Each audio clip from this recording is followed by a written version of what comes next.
And I'd probably suggest that we get started a couple minutes in, like maybe, I don't know, 10 or not 10, I guess 1:03 or 05 or something. Okay. Is there, does webinar have the script option? I'm sorry? Like, does the webinar let you enable the transcript option? To make a transcript of this? Just so it's Not like that I'm like seeing. subtitled. Okay. I can.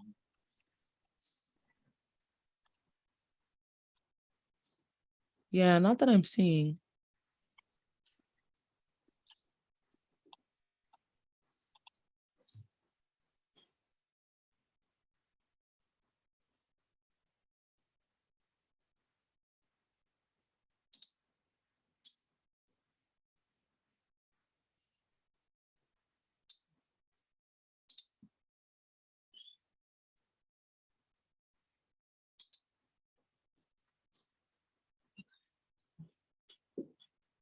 Just need to grab something. I'll be right back.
Hello, everyone. We're going to go ahead and get started. My name is Arissa Aquinas, and I'm the Program and Evaluation Manager at the STEA Fund. Welcome to Serving Me First, Self-Care for AAPI Girls and Young Women.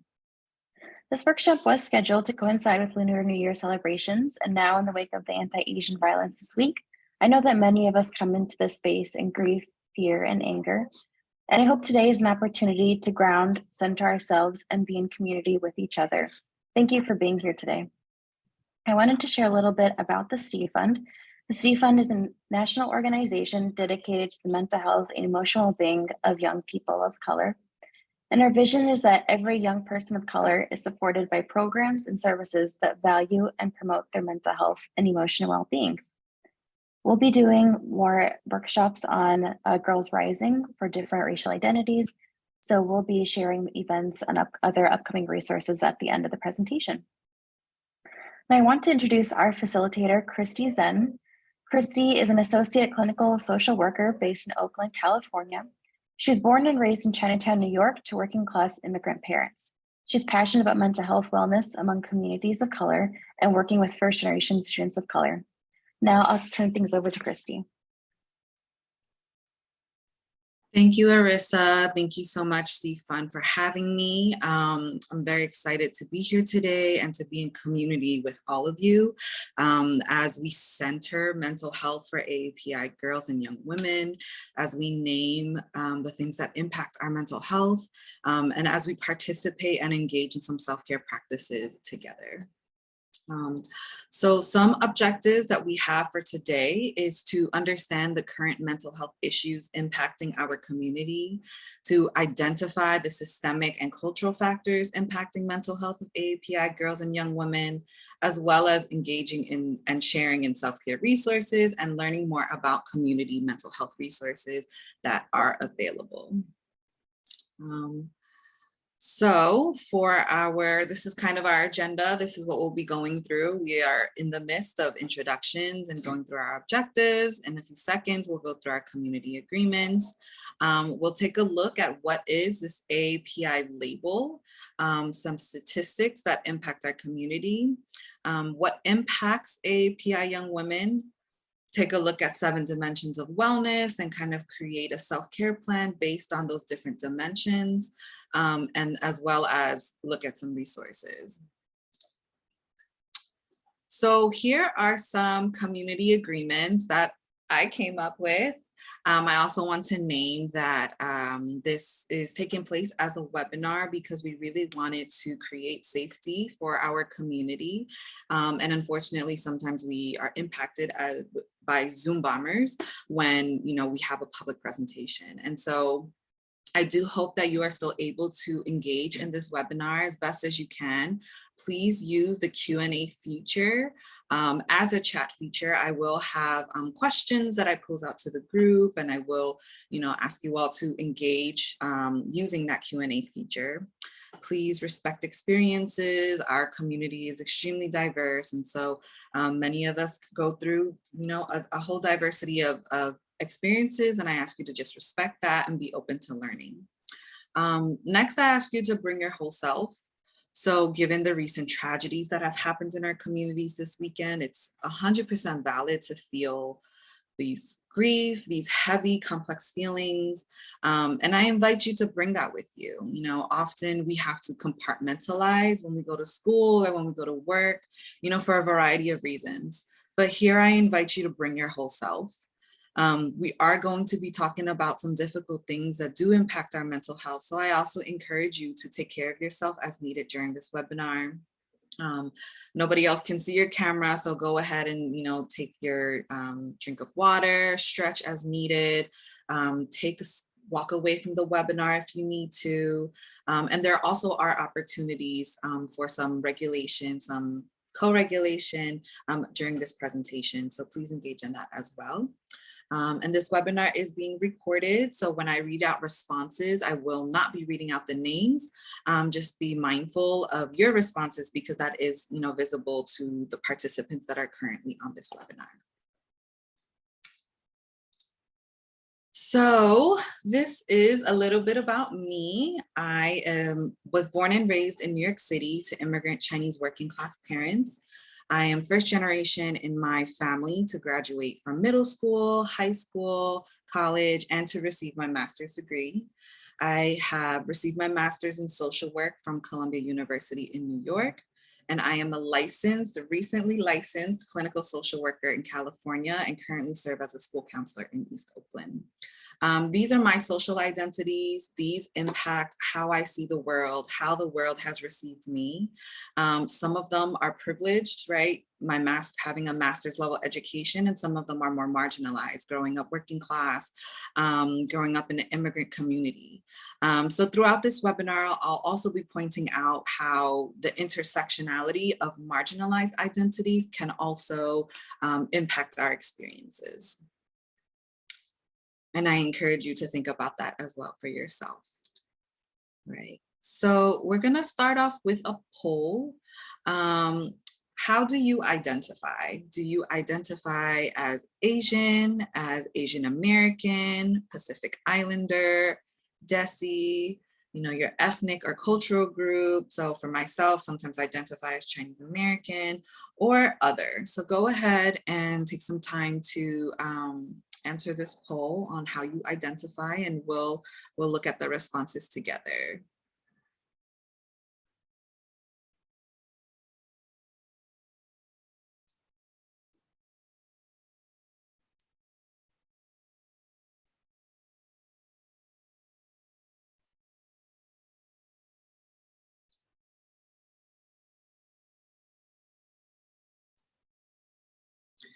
So I see that there's one person who has participated so far.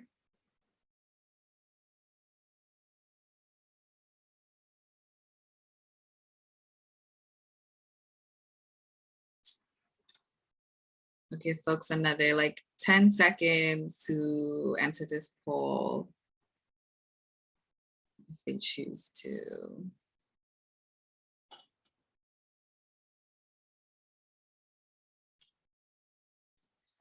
All right, so it looks like we have one person who has participated and their answer was other. And that's okay. That is okay. There are different ways that we may identify racially and ethnically. And this is something that we're going to talk about in our webinar. Okay. All right, so let's get into it. What is AAPI? Who is AAPI? What does this mean? So Asian American and Asian American Pacific Islander were labels that were created to build political power. Asian American was originally created in the 60s by Chinese, Filipino, and Japanese American college students to build political power, call for equal rights, and they were inspired by Black organizing that was happening at that time. In the 80s, the US Census grouped Asian American and Pacific Islander together, and that term AAPI became popularized. Later on, we also see APITA, Asian Pacific Islander Desi American, to intentionally include Desis or South Asians that have been grouped together in this Asian category. So this Asian category covers over 50 ethnic groups with different experiences, all coming from Asian ancestral lineage.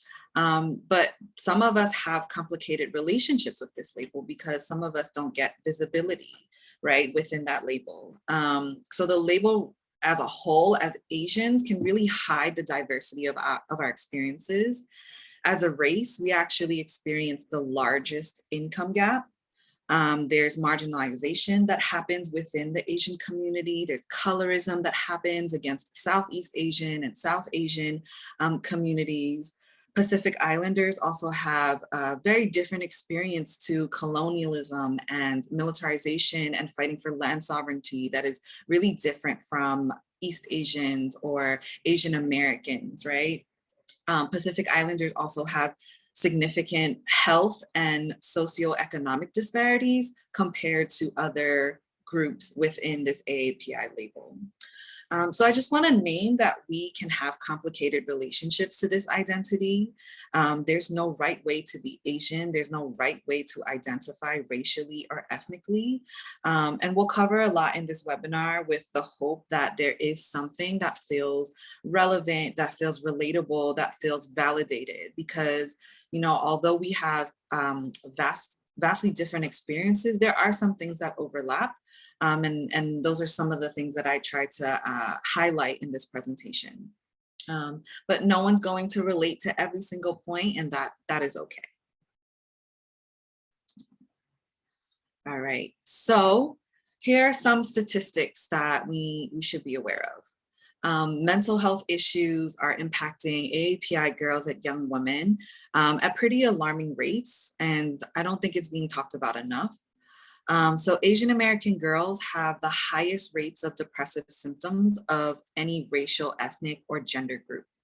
Research shows that depression impacts AAPI adolescents more if they are older, if they are female, if they have immigrant status, and if they are of low socioeconomic status. AAPI adolescents and females are more likely to be underdiagnosed and less likely to be treated in educational and mental health settings. And when we dive deeper, again, we're seeing these disparities that are higher in certain populations. So among Southeast Asians, we're seeing 71% meet criteria for major affective disorders such as depression. We're seeing 81% for Cambodians and 85% for Hmong population. Suicide is the leading cause of death for Asian Americans ages 20 to 24.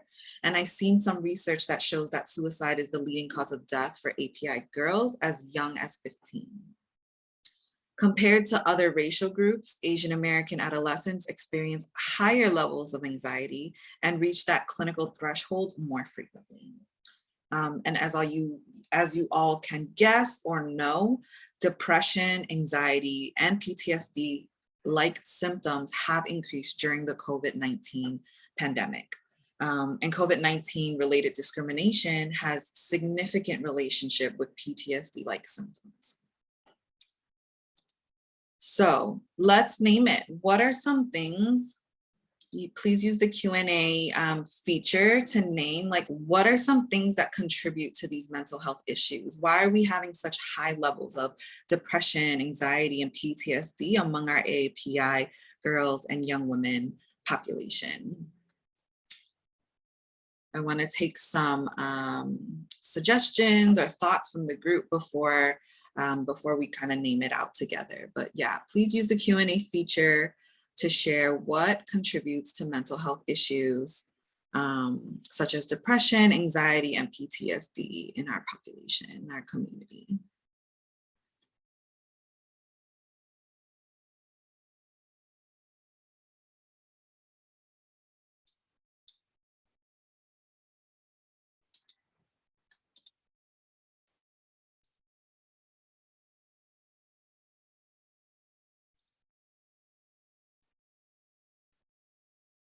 Okay, going to continue to go through the slide, and if there are any responses, we can also name them so that they are part of the conversation.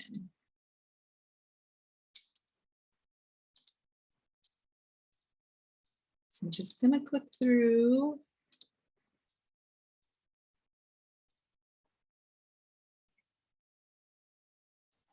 Okay, so I see fear or not having access to language to name these mental health challenges. Absolutely. When we don't have the language to name, like, why are we feeling this way? Or this feels like it's more than stress, but I don't know what it is. That can certainly impact, you know, these mental health issues feeling more impactful and hard to deal with when we don't have the language. I also see someone saying the model minority myth. Absolutely. When we have racial expectations of how we're supposed to be, and when we don't reach those expectations, those definitely can increase depression, anxiety among our community and among our youth. And we'll definitely be talking about the model minority myth more during this presentation. So what I have listed here is just some contributing factors to depression, anxiety, and PTSD. Of course, we have racism or race-related trauma, and those and how that impacts us both systemically and also interpersonally. Absolutely can contribute to depression, anxiety, and PTSD.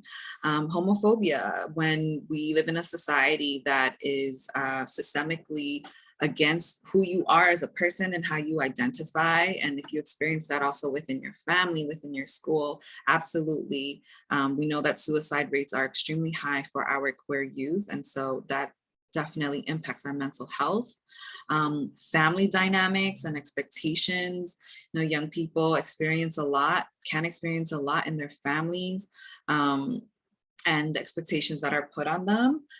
We also have family stressors. So if your family is dealing with things that has to do with money or has to do with citizen status or things that you can't control as a young person either, but you know that it's impacting your family and you know that it's impacting your parents and your caregivers, that can be highly stressful. That can lead to some mental health issues. We also have bullying. So whether that's happening in school or whether that's happening online, or even in your family, right? That certainly impacts how you feel about yourself, how you feel about life, and can lead to mental health issues. We also have neurobiology. So for depression, sometimes there's not, outside stressors, but maybe it's natural brain chemistry that is just off, and that is an impact, or that is a cause, a potential cause for depression that you're experiencing. Traumatic experiences definitely impact our mental health. Social media. I think young people these days are very inundated with social media. It's very hard to escape it, and especially when all your peers are doing it. So much information is on social media. And while it may be helpful in a way to connect, it can also be detrimental to our mental health in some ways. Gender expectations as young women, as young women in our families and schools, or what is expected of us, that can impact us. Navigating experiences as a first generation student, that can feel really lonely if your parents aren't able to support you because they don't have access, or they just are not as knowledgeable on certain things, in this country, culturally, in the school system that you're trying to navigate. But navigating experiences as a first generation student can feel very lonely, can feel very stressful, can impact our mental health. And then we also have general stress. I know it's not easy at all to be a teenager. It's not easy to be a young adult navigating independence or trying to navigate independence, new things that you're exploring. So general stress, yes, can impact depression, anxiety, and PTSD and other mental health issues that is showing up in our communities. So next, we're going to talk about race. We're going to talk about stereotypes. So what are some stereotypes of Asian girls and young women? Again, I'd love for you to use the Q&A feature to kind of list what are some stereotypes that exist. Some of them are, in the picture listed, but also what are some stereotypes that impact our community that we have to deal with?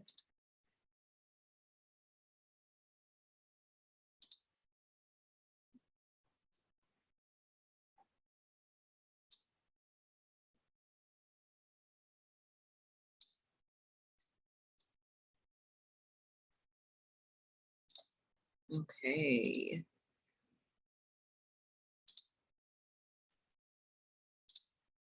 All right. So stereotypes that impact API, young women or girls. Stereotypes in general, we have being smart, being hardworking.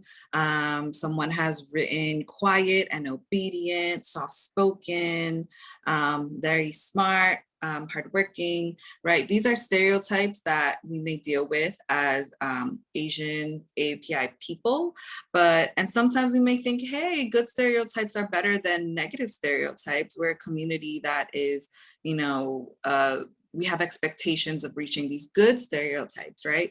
But good stereotypes are still dehumanizing. stereotypes generalize people and they don't give us the opportunity to show up as individuals. And when we show up as individuals, we are allowed to advocate for our needs and our wants, and people also see us as individuals who have needs and wants. So good stereotypes are still dehumanizing. I also want to point out that there is a sexualization of AAPI girls and young women, and that is seen in the media, that is seen in real life dating, that is seen in street harassment. So that's something that impacts us, this exotification or fetishization of AAPI girls and young women is definitely a stereotype that impacts us. Stereotypes and implicit bias can lead to violence. We've seen that in the last 3 years with the increase of racial violence and the anti-Asian hate crimes, but that can also happen every day, not just in the last 3 years during this COVID-19 pandemic. But AAPI students have reported higher rates of racialized bullying and lower quality of life compared to white youth, independent of socioeconomic status. There's also this stereotype that we experience being a perpetual foreigner. I know that I've heard many times in my life, and I'm sure that this is something that others have experienced, of being asked like, where are you from? No, but like, where are you really from? And this kind of question that we don't belong in this country, that we don't have lineage in this country, we don't have ancestry, like we haven't been here for generations, or even the fact that like, we're not born here, right? So having to face this stereotype that we're foreign to this country actually contributes to the fetishization, exotification of women. It also contributes to other racialized violence when folks are critiquing our food that we eat, or having an accent, or even just our appearance and the way that we present ourselves. Another racialized experience that impacts us is the model minority myth.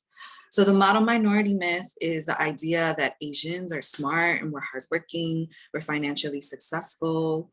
But this is an extremely problematic racial trope in this country that was actually intentionally created to pit our community against the Black community.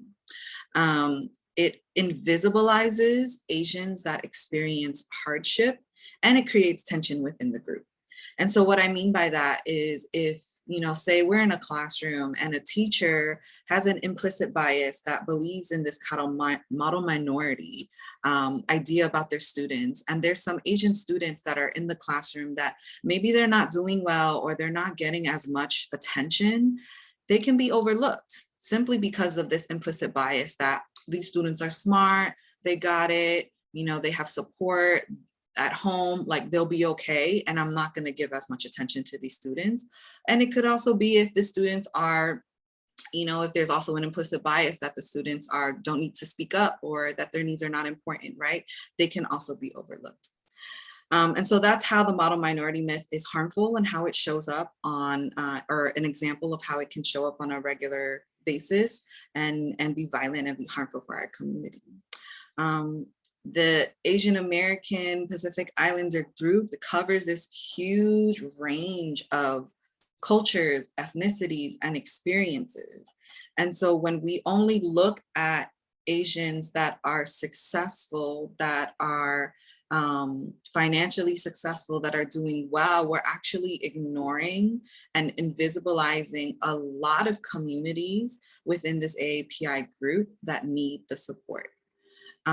It hides the diversity of our stories and our experiences, which are all based on our immigration status, our socioeconomic background, our cultural history, our educational attainment.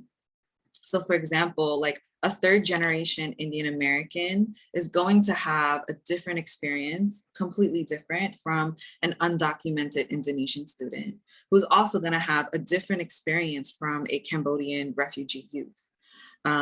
And so I think educators and folks that work with Asian populations need to keep that in mind in really supporting people based on who they are as individuals, and step away from this this model minority myth.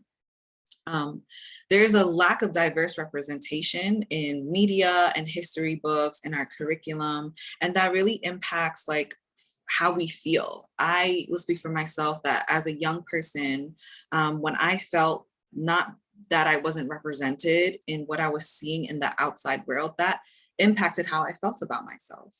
And for example, I grew up in Chinatown, and but my parents are from Shantou, China. And so the dialect that is native to them is Teochew, which is different from most people who in Chinatown speak Cantonese or Mandarin or Fujianese.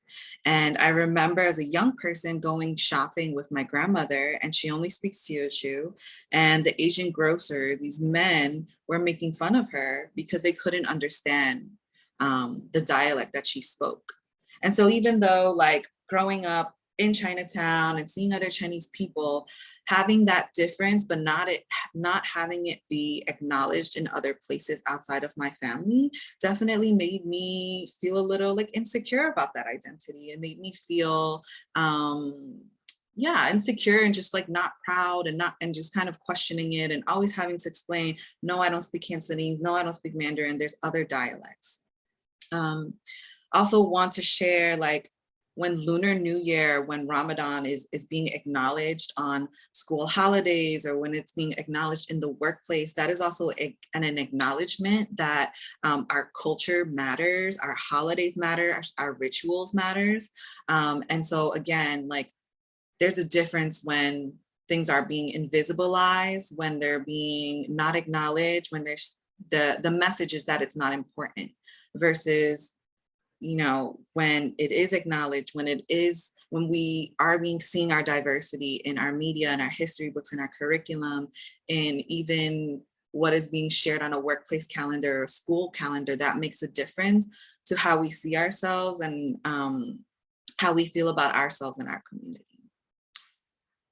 So the next activity that I want to do is to really shine on the diversity of our cultures. Often we don't get to see, we may not get to see, our flags or our last names or where we're from. And there's just so much diversity within our community that I really wanted to take this time to just shout it out, to give love to it, to be proud of it, to just be able to see it on a meeting and a presentation like this. There's 50 ethnic groups that fall under AAPI. We speak at least 100 languages. And sometimes we may have a complicated relationship to our ethnicity and culture, and that's also okay. Based on where we live, based on the white supremacy that we have experienced growing up, that is okay. If you don't feel proud, if you have a complicated relationship to your ethnicity and culture. But if you want to put, your culture, your background, how you represent yourself, how you represent your family, if you want to put that in to the Q&A so we can share it out loud, please feel free to do that.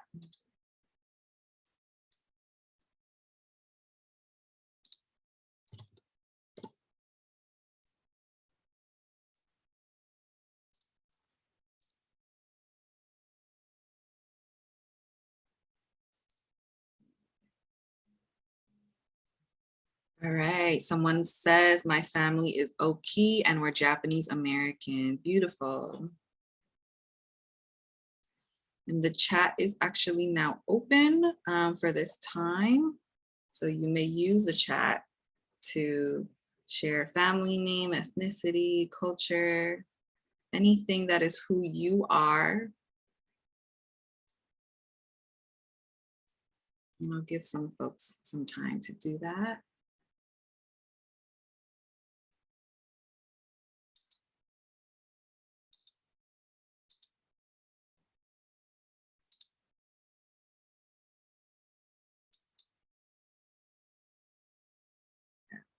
Thank you for participating.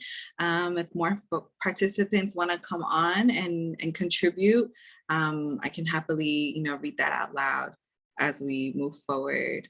Okay. Okay. All right. Okay. So The next thing we're going to talk about is racial violence and hate crimes. So we know that Asians in America have experienced violence in this country for centuries. We've certainly seen an uptick of it in the last 3 years. But I want to acknowledge that Asian communities in this country have experienced violence for a very, very long time. Chinatowns have been burned and completely destroyed in the 1800s. We've seen really disgusting Islamophobia post 9/11. And racial violence doesn't just impact us personally, but it impacts our communities. So when we are inundated with news, when we are inundated with citizens notifications, when we see it all over social media, it really impacts these feelings that we can't escape it. These feelings that we have to worry about our safety everywhere that we go. And it also impacts like not just being scared about ourselves personally, but we've also seen the way that these attacks have impacted our elders. And so caring and worrying about yourself, your community has a huge, huge impact on your mental health. And we've seen an increase in PTSD-like symptoms. So we're looking at hypervigilance, which is, going somewhere and feeling like you have to, be aware of your surroundings all the time. You're kind of on edge because of that. Having intrusive thoughts, so having a hard time not thinking about these stressful situations, having nightmares, having anxious symptoms, right? These are PTSD-like symptoms that have all increased during this time where we've seen a great increase of violence on our communities. And it's complicated sometimes. I want to just point out, with the recent tragedies this weekend and how the perpetrators were our own elderly Asian men. But I saw someone post on Instagram earlier this week, which made a really incredible point, that the gunmen this weekend were Asian elderly men and how they've been under attack for the last 3 years. And so there is a connection between systemic violence, racism, and how that translates to interpersonal violence of directly attacking other people around you, whether they're part of your community or whether it's an attack on our community. All of that is related and shouldn't go, unthought of or unacknowledged of the ways that systemic violence is connected and impacts us. So the next thing that I would like to do is for us to do a guided meditation together. It is a short 3-minute guided meditation by Charlene Wang. And I just want to name that this type of trauma and different traumatic experiences that may have impacted our families from centuries ago, they sit in our bodies. They stay with our bodies unless we move them out, unless we give them an opportunity to move and not be stagnant. And so, and people experience traumatic experiences differently.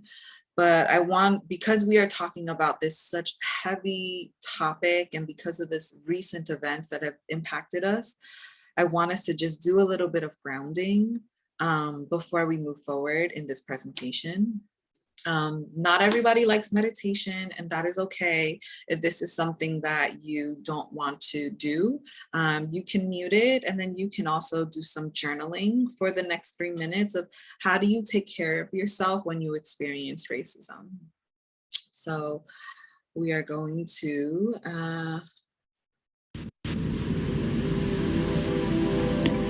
This is a 2-minute meditation to ground yourself emotionally, mentally, and energetically. Grounding yourself is essential to be fully present in your body, to clear your mind, calm your emotions, and strengthen your instincts. Grounding is the ultimate connection of mind and body. Let's begin. Find a comfortable seated position and gently close your eyes. Begin to take awareness of the present moment. Place one hand on your chest and the other on your abdomen. And with every inhalation, belly rises, then chest rises. With every exhalation, chest falls, belly falls. Inhale, belly rises, chest rises. Exhale, chest falls, belly falls. And we're going to continue taking 20 deep, long, and smooth breaths. Now visualize yourself seated in an outdoor location that has brought you peace and calmness. Take 100% of your awareness to this space. In your mind's eye, begin to grow roots out of your legs and feet into the earth. Grow thick, sturdy, and strong roots through the earth's crusts. Feel yourself 100% connected to your roots and your body. Deep breaths. Now place both hands over your heart and set the intention that for the remainder of your day, all your thoughts, emotions, and mental awareness will be grounded, stable, and calm. Thank yourself for taking a refreshing 2-minute mental break. And slowly begin to open your eyes and go forth with a calm and collected demeanor for the remainder of your day.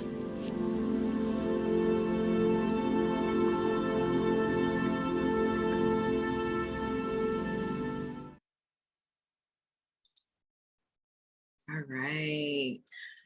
I hope you all were able to participate and engage and enjoy that meditation, that grounded meditation. I certainly did. I feel calmness in my body. And sometimes we need that, especially when we're talking about really traumatic things, when we're impacted on a regular basis of stress. That can be a really important tool that you use on a regular basis to help ground yourself more. So not only are we impacted by racism as it shows up in our, at school, at work, in our communities, but we are also impacted by family experiences. And so I wanted to just take some time to really bring attention to some family experiences that can feel harmful, that can impact our mental health, and just name that. Again, it is hard as a young person, it's hard as a teenager, and it can feel even more stressful when some things we're experiencing are coming from our home and within our family. And so this is a list, part of a list of some family experiences that may be impacting your mental health. So the first one is comparing to other children. I don't know why our aunties and really our parents, or I'll speak for myself, why they think it is so motivating to say, hey, your cousin's doing this. Have you heard?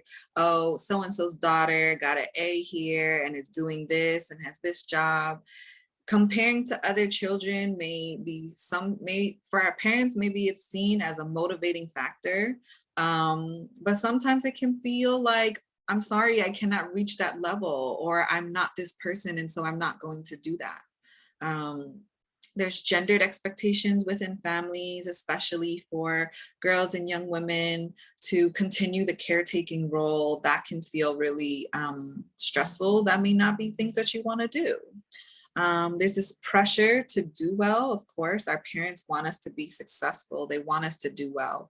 But sometimes that pressure can lead to an anxiety. It can lead to depression because the pressure is too much. In a lot of AAPI families, it's very important to uphold the family image. And so that is kind of related to pressure, where if you're doing something that is you think is going to be disappointing to your family or is disappointing to your family, that can be really, really hard to deal with. We also have navigating experiences that our parents can't help with. So for example, as a first generation college student, I did my FAFSA on my own. I applied to all the colleges on my own. I attended financial aid workshops where I had no idea what they were talking about on my own. And it was hard to see, you know, other folks with their families, with their parents, getting the support, and me just kind of sitting there as the only student by myself, trying to navigate all of this. Also, if you have, you know, parents that don't speak English, or and you're a young person, your parents may rely on you to translate. Tell me why I was an 8-year-old translating for my own parent-teacher conference, or why I was 12 years old and calling the cable company or the phone company, like for my parents, because they couldn't speak English. And, you know, those are some like kind of low stakes, you know, examples of things that I had to do as a young person. I know some of us may have to translate for police officers or lawyers or doctors, or are, you know, more responsible for some high stakes interactions that is really, you know, children shouldn't have to do that. There's someone wrote, yes, double pressure of applying and being a translator, not to mention my mom did not want to give over her income information to a website she didn't trust. Totally. So when our parents come with their own, you know, mental health issues or have been impacted in the past, and they have their own anxieties, right? And we're saying like, hey, we need this information in order to get financial aid for college. That can be a super hard, super stressful experience to go through. And again, all of this kind of adds up and impacts our mental health. Thank you for that response. The next one. So, you know, growing up in this, whether you are first generation in this country, or whether you are just, you know, growing up as a different generation as a teenager, there may be some cultural values that are really different from your parents that can cause clashes or disagreements or fights, and that can be really hard. So some examples could be like dating. You know, if your parents want you to date within the race or within the culture, or there's people that they don't want you to date, right? That can be really hard if you have real feelings, or you know, for a person, or you don't care about the race or ethnicity of the people that you date. There can be pressures around your career, right? Your parents may want, or your caregivers may want you to have a certain type of career, and that is their, you know, expectation of you. But you have different passions, or you want to do different things, like that can be a clash. Another example would be being an activist, right? I remember that when I was younger and I was really involved, and I would go to protests, and I would do things that in activism, my parents were really concerned. They really did not like me going to protests. And, you know, that relates to their own experiences of, you know, seeing protests at their age at Tiananmen Square moments, right? So there's things that our parents carry with them that have impacted them, that then impacts us because they want to protect us, or they want us to live a certain life. But we have our own ideas, we have our own experiences that we want to live. And that can be hard when we're clashing with our parents about things that we are really passionate about. Being queer, right? Like if you are queer identified and your parents are not accepting of you, and they are, you know, say harmful things, hurtful things, parents or caregivers or family members that are homophobic, that can really, really impact your mental health.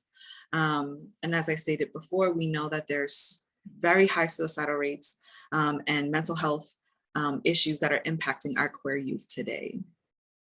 There's also a stigma of mental health issues, right? So if there are mental health issues that are impacting you, but your parents feel like they don't want to take you to therapy, or they don't want you to get the support because you're crazy, or they don't want you to seem crazy to outside the family, or they don't want to admit it, that can really impact you from getting the support that you need. And that is certainly very difficult, and that certainly could impact your mental health even more. And lastly, I have minimizing a child's needs because parents had it much worse. So if your parents are saying that, oh, whatever you're going through is not as bad as what I experienced growing up. I didn't get to go to school, or I had to work, or, different things that our parents experience, which were worse. Sure, they had their experience, but it is really harmful when they minimize the experiences that you go through, when they say that it's not a big deal, when they invalidate your feelings, because your feelings are valid on whatever stress, whatever that you're going through at this age, at this time. And that can be very harmful and impact our mental health. So next, I do think that, let me see. Clashing values with our parents is something that is very common in our community. And so I want us to think about or reflect on, and if anybody wants to share, what is one way that your values are different from your parents, and how do you navigate that experience? So I'm going to give us a few minutes to think about it. And if you feel called to, please use the chat, please use the Q&A feature so that we can share out loud as a community. I can read them out loud for us to hear together.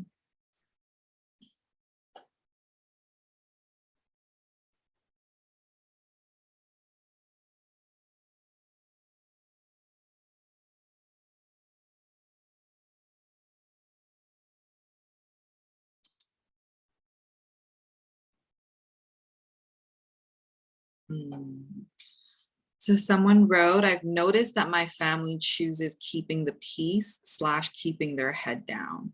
My family is mixed race, and we don't call out enough anti-Asian sentiments or stereotypes. Absolutely. That sounds really difficult, especially when you are wanting to call that out more, when you're wanting to point out something that is racist or is wrong, is rooted in anti-Asian racism, and folks want to just ignore it or keep the peace, as you say. That is also something that I've heard in other Asian families, of trying to keep the peace, trying to keep our head down so that we are not, impacted by things that could be worse. But when that is different, when your values or what your actions are different from what your family or what your parents and caregivers want to do, that can be really, really hard. Thank you for that response.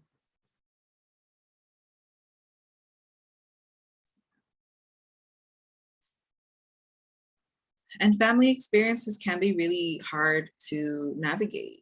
Something that I remember doing when I was younger, and something that I value today when navigating family experiences, is leaning on my friends. My peers have always been there to support me because they understood what it was like to be a teenager and to be a young adult. And, they were a lot better with validating my feelings than my parents were. So that is one way that I've navigated those experiences. And I hope you all also have a peer network, support network, or community to navigate family experiences. Okay. And family experiences can be just as intense as racial violence. And so I just want to take another moment to do some breathing, do some grounding, to just center ourselves again and bring some oxygen back to our bodies. So we can follow this gift.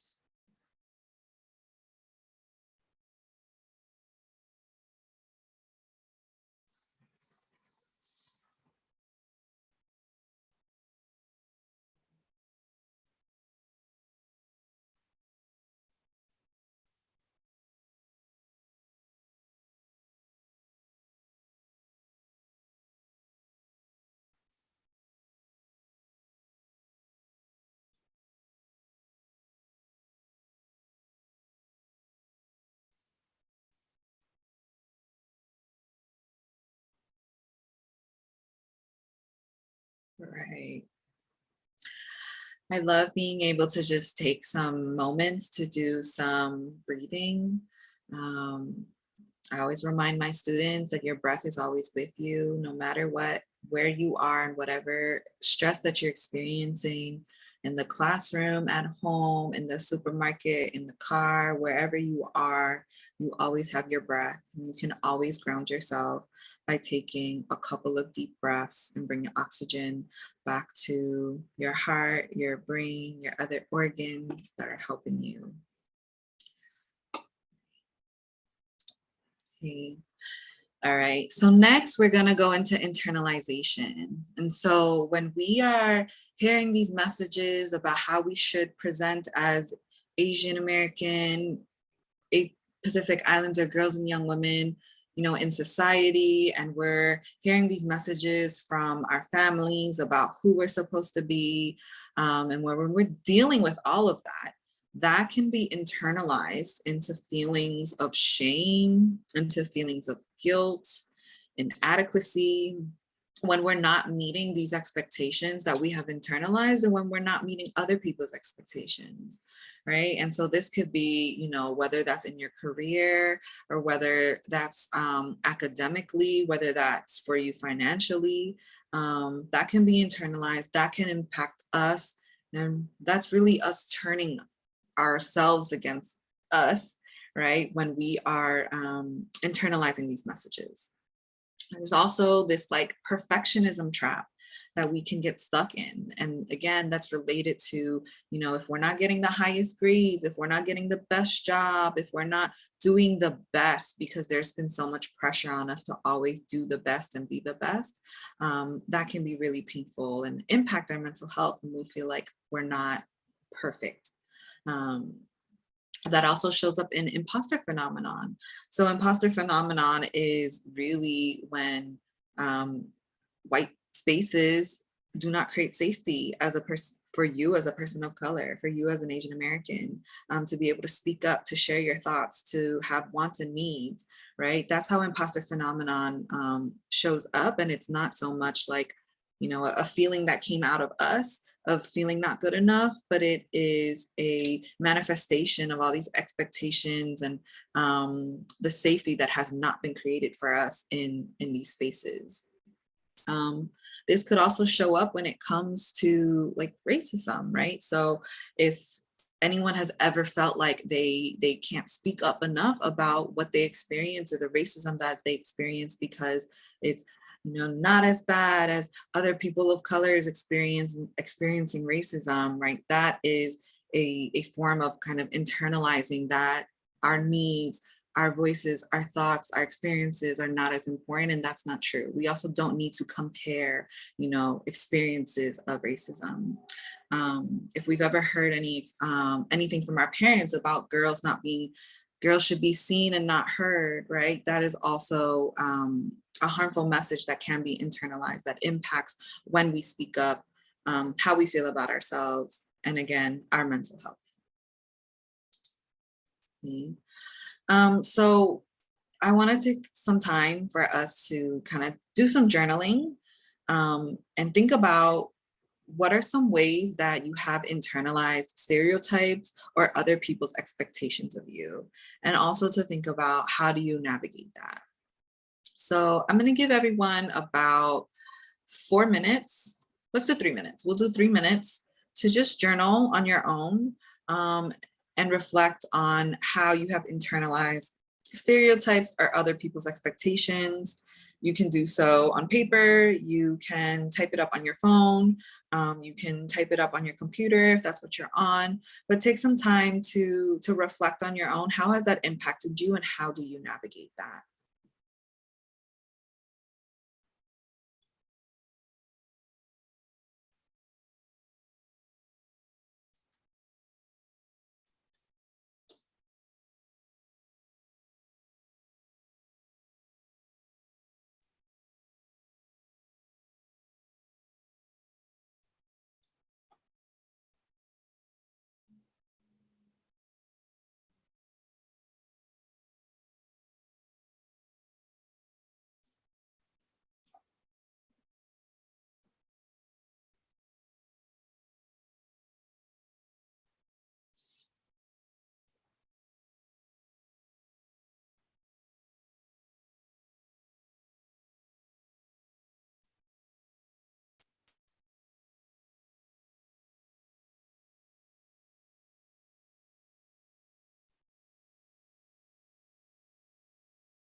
All right, take 30 more seconds to kind of wrap up your thoughts.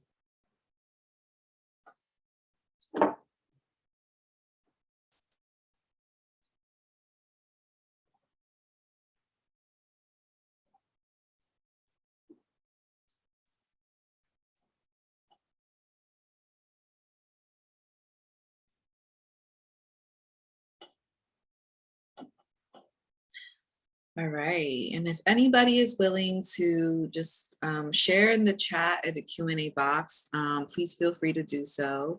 Journaling can be a really great coping skill to help you reflect, to help you kind of release what you are holding. Sometimes I like to journal when I'm feeling a lot of thoughts just like build up in my head. And so I hope that for those that appreciated this activity, that you take journaling as a coping skill that you can use on your own when dealing with stress and supporting your mental health. Okay, we have a response in the chat. So someone has said that I have struggled with the in-between that some BIPOC communities don't consider AAPI as people of color. I try to navigate this by naming that pitting communities of color against each other is a tool of white supremacy and pointing to ways that historically communities of color have worked together. Absolutely, absolutely. I think that this definitely comes up a lot when people do not recognize AAPI as people of color. And I think that absolutely it is a form of white supremacy, pitting our communities against each other, again, falling into this model minority myth. And that's not true. And I think sometimes when we have to navigate that by speaking up and using our voice and remembering that, we are, and our experiences, the racism that we have experienced is very valid. And as well as reminding people that historically our communities have worked together and they still do to this day. Thank you for that response. Right. So the next thing we are going to talk about are 7 dimensions of wellness. So when we talk about self-care and we talk about wellness, it's not just, one certain thing that is, a check mark, like, oh, I feel better. Self-care and wellness is very personal. And sometimes some things work and sometimes some things don't, right? So there are 7 different ways or 7 kind of categories that are ways that we can nurture ourselves and nurture our bodies. And we're going to go through the different categories with some examples. And if you have any examples that you would like to add as ways that you nurture yourself in these different categories, I welcome you to share that in the chat or the Q&A box. So first we have social, right? So socially, a social way to nurture yourself, it can be spending time with your friends or being in a space where you feel seen. As I said earlier, like my friends have always been really important to me. My friends have been my chosen family. So when I feel stressed, like spending time with my friends, talking, laughing, watching a movie, doing something that can get my mind off of what is stressing me out, and connecting with my friends, that is definitely a form of social wellness for me. Emotionally, I mentioned earlier, it can be journaling, it can be making art, it could be really anything that is like nurturing or validating your feelings. And then we have spiritually. So spiritually, anything that is a spiritual practice or a religious practice as defined by you, and connecting to your ancestors or your culture, can be spiritual, can be in that category of a spiritual forms of wellness. Again, that's defined by you. That's, and what works for you can be different for other people. What works for you today may be different from what works for you tomorrow based on how you're feeling and the type of stress that you're going through. Does anybody have any examples of other, social forms of wellness or emotional forms of wellness or spiritual forms of wellness that work for them? I'll provide some space if anybody wants to contribute in the chat or the Q&A box.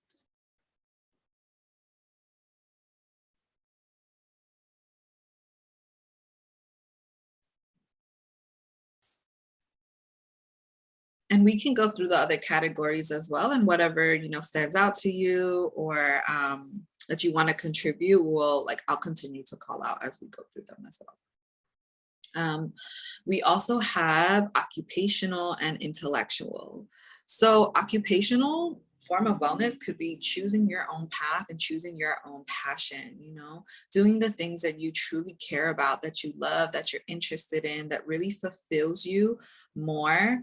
That really fulfills you and will fulfill you way more than doing a job or falling into a career that makes you money, right?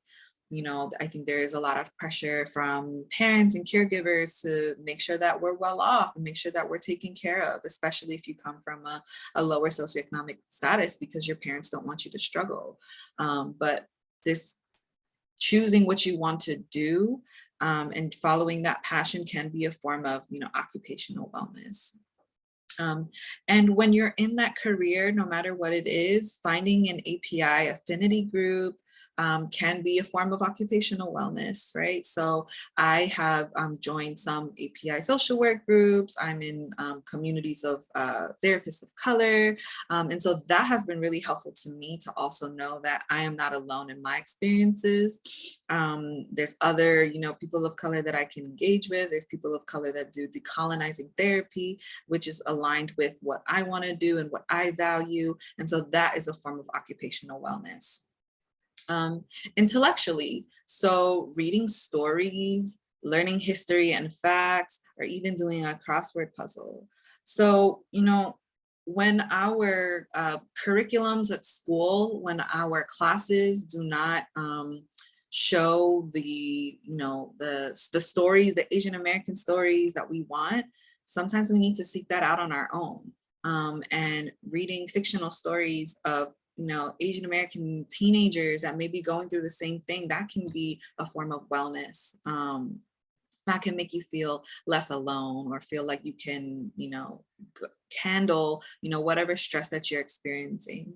Also learning history and facts. Again, when our history is not fully represented, when it is not given that, when we're not given that information about how our communities have worked together, when we're not given that information about how Asian American Pacific Islanders have impacted this country, or the work that we have done, our successes, you know, our stories, right? We can go seek that for ourselves, and that can be a form of intellectual wellness. That can also be documentaries if you don't like reading or you don't feel like reading. And then also doing a crossword puzzle. Everything that you do also doesn't have to do with your racial or ethnic, you know, identity. You can do something that, you know, stimulates your brain or gets you to think about something else besides, you know, the stressful situation that you're experiencing. And that can be a form of intellectual wellness. Any other examples or strategies that you all use to nurture your occupational or intellectual side? Please use the chat or the Q&A if you'd like to share.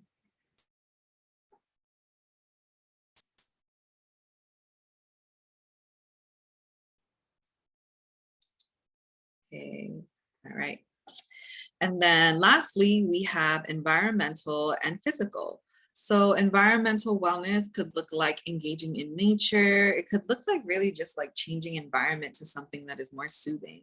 So let's say, you know, if you want to just get away and you go sit in a library or you go sit in a cafe, or you just go to a different environment, you go to the field or a park, right? Like, I said the field because that's part of the school environment that I'm in.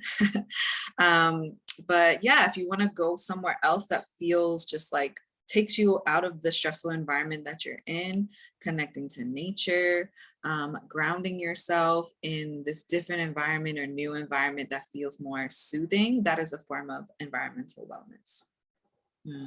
And then lastly, we have physical wellness. So that could be any sort of movement, right? It could be going for a walk or doing yoga. It could also be doing like a TikTok dance, learning TikTok dances, jamming out to your favorite song, like any ways that you are moving your body that can produce endorphins. That can be a physical form of wellness. It can also be, I would say physical wellness can also be like the food that you eat. If you're eating something that is really yummy and that's really like nurturing your soul and how you feel, that is physical wellness. Or taking care of yourself by taking your vitamins and knowing that this is going to impact you in the future. So take your vitamins and you feel good about that. That is physical wellness. So as I said, self-care and wellness is what feels good to you. It's very personal. It's anything that feels soothing or comforting. It makes you feel good. And self-care and wellness can be done in community. And especially when our community is impacted by events such as racial trauma, such as racial violence that impacts all of us, it is absolutely valid to do self-care and wellness with your community as well. Move space. All right. So the next thing that we're going to go over are some resources. These are some mental health resources that you can take away, you can share with a friend to really support you in getting the help that you deserve. So the first one is a crisis text line.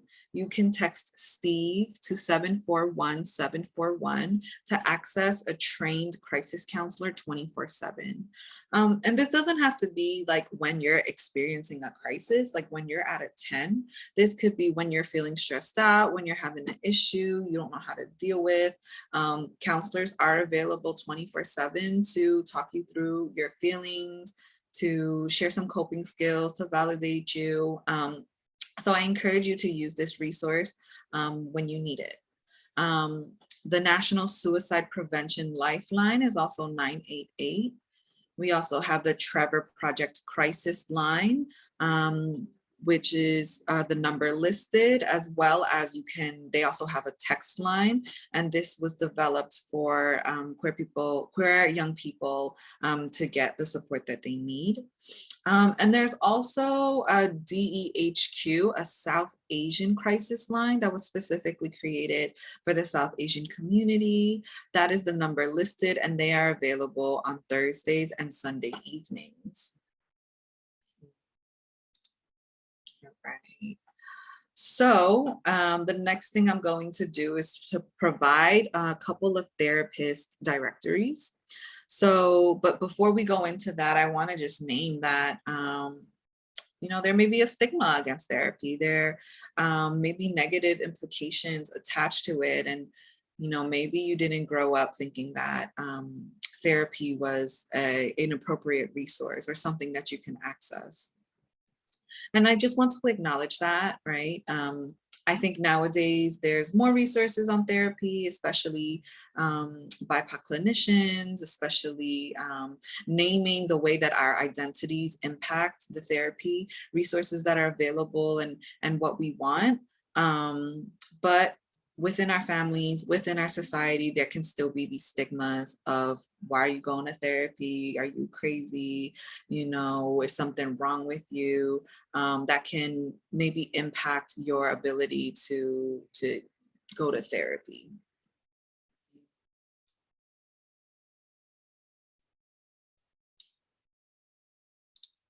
Okay. So there are a couple of AAPI inclusive therapy directories that I want to share with you. So Asian Mental Health Collective has a mission to normalize and destigmatize mental health within the Asian community. They offer free community support groups. They have an API therapist directory, a community blog, and a resource directory. So feel free to check that out. Similarly, we have Asian Mental Health Project, which offers free weekly stay-in, check-in virtual community wellness sessions. They also have a list of inclusive therapy directories, Ayana, inclusive therapists. What's the last one? The National Queer and Trans Therapists of Color Network.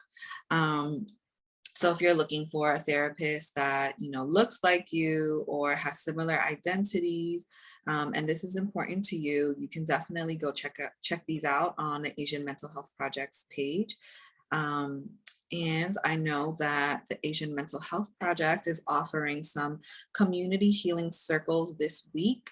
It looks like there's one today, tomorrow, as well as this weekend, to give folks a space to heal together, to grieve together, to love together, and really process this, these weekend tragedies that have really impacted us, as well as everything that we're holding from previous experiences of racial harm. So feel free to check these out as well, and to do some healing and some wellness in community. So we are coming to an end.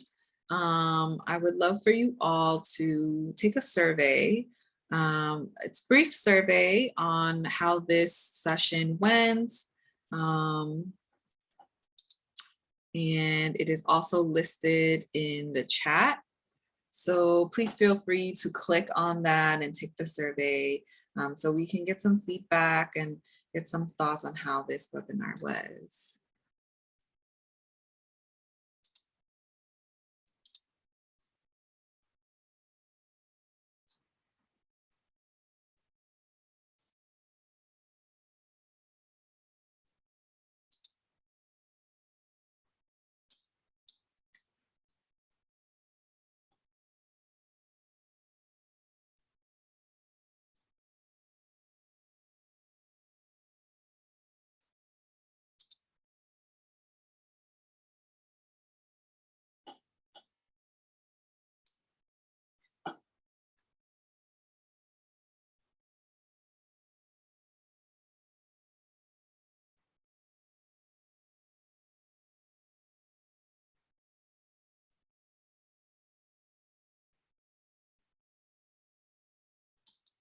All right.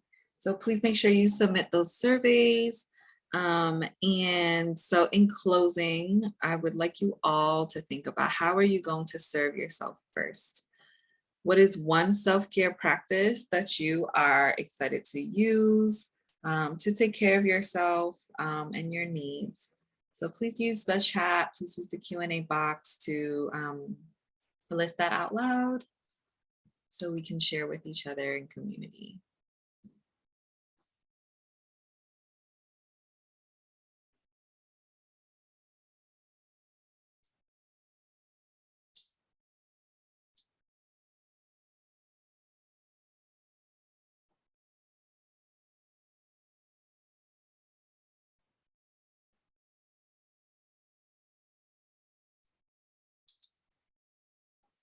All right, somebody said going on a nature walk. Beautiful. Really hope that you enjoy that.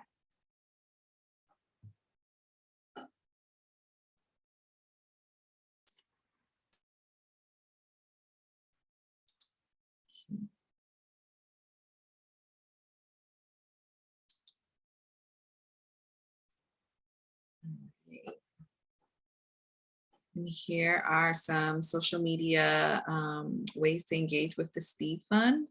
You can follow up on social media to learn about upcoming Girls Rising workshops, as well as other events.